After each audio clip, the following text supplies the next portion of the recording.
নমস্কার, আপনাদের সকলকে স্বাগত জানাই মহাবুজ জ্যোতিষ চ্যানেলে।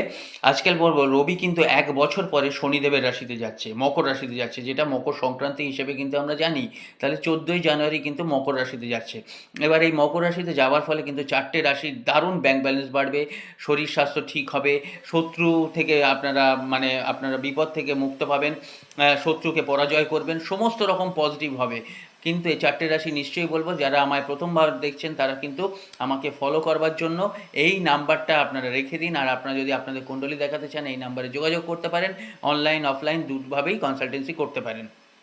এবার আসি, আপনার রোগ থেকে ঠিক হবেন, শরীর স্বাস্থ্য ঠিক হবে, মানসিকতা ঠিক হবে, বিবাহিত জীবন ঠিক হবে, বন্ধু বান্ধব শত্রু থেকে বিজয় হবে, গুপ্ত শত্রু সমস্ত জায়গা থেকে কিন্তু আপনাদের এই 4টে রাশি কিন্তু খুব ভালো হবে। 4টে রাশির মধ্যে আপনারা কারাই 4 রাশির অন্তর্গত সেটা আমায় জানাবেন। 4 রাশি হচ্ছে মেষ, সিংহ, বৃশ্চিক এবং কন্যা। ভালো থাকবেন, নমস্কার, ধন্যবাদ।